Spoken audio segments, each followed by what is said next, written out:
Get ready. It's time for the perpetrator. It's time for the perpetrator. It's time for the perpetrator.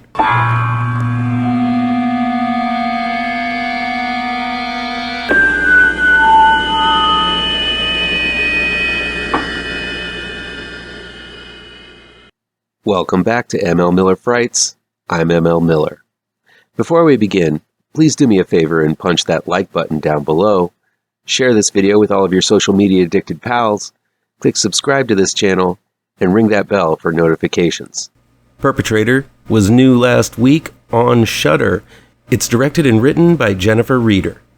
Just before she turns 18 years old, Johnny, played by Kia McKernan, is sent to live with her Aunt Hildy, played by Alicia Silverstone, who attempts to guide Johnny into a transformation that involves blood, mirroring, empathy, and reshaping one's body to mimic another's.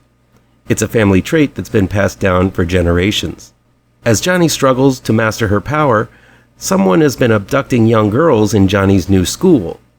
Feeling compelled to get to the bottom of these abductions, Johnny attempts to be abducted herself, bringing her face to face with a horror she's not prepared for. If you remember the original X-Men movie, that film started out with a sequence where Anna Paquin, playing Rogue, absorbs the mind of the first boy she kisses. That little scene may have been the opening for a superhero film, but the quality of acting and the way director Bryan Singer orchestrated the scene made it the stuff of pure body horror. I don't know about you, but after that scene, every time someone touched another person, I was expecting some kind of horror to happen. Had X-Men proceeded with the body horror for the rest of the movie, I think it would have been something a little like Perpetrator. The film really dives deep into some very gruesome body horror, especially involving blood and menstruation, that proved to be quite wince-inducing to me upon watching. I guess it's just a guy thing, but knowing where the blood comes from hit me on a visceral level that usually doesn't affect me in such a way. I know. Guys shouldn't be so freaked out by menstruation. But sue me for being honest about how much this scene, where Johnny discovers her powers through her menstrual blood, and how much the following scenes, involving blood that isn't menstrual in nature, made me queasy by association. I will give Reeder this. She really does push the body horror and makes it feel all too real. This also works so well because of the strong performance by the lead, Kia McKernan. She's a fresh new face filled with quirky personality, making her character absolutely likable and relatable despite this strange situation she's in. Alicia Silverstone makes up for her god-awful performance in last year's The Requiem as the cold and calculated Hildy, who tries to guide Johnny through this transformation. She's the Professor X of this movie. The rest of the cast is made up of kooky characters one might find in a latter-day John Waters movie like Crybaby or Serial Mom. It's that oversaccharidated, wholesome feel that hides dark undertones just below the surface touched upon in such films as Heathers, Donnie Darko, and Excision. Reeder captures this oddball feel with such characters as the principal, played by Christopher Lowell, who goes through mass shooting scenarios weekly, roaming the halls of his school with a super soaker filled with fake blood, and a secretary, played by Audrey Francis, who gets more and more plastic surgery as the film goes on. Some of these characters are actually important to the plot, while others simply let the viewer know that this world that Reeder has created is offbeat and more than a little strange. The biggest problem I had with Perpetrator is that I feel the movie could have ended about 20 minutes sooner than it did. It would have been a really solid film if it would have done that. Instead, after the climactic battle between Johnny and her abductor, who proves to be quite demented in his own right, there's another leg of this film that sort of loses its way and wraps things up way too tidily.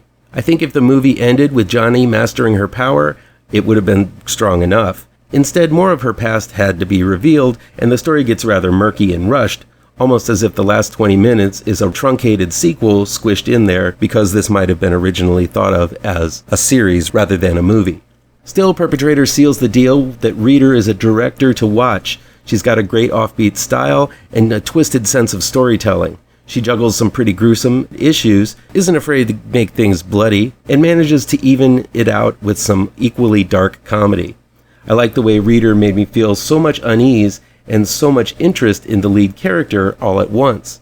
While it loses its momentum in the last act, up to that point, Perpetrator is a solid little monster coming-of-age movie.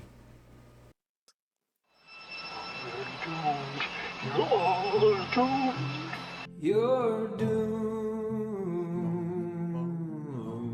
to live the life you're meant to be, stuck inside your reality. You're doomed. Oh, you're doomed. You're doomed.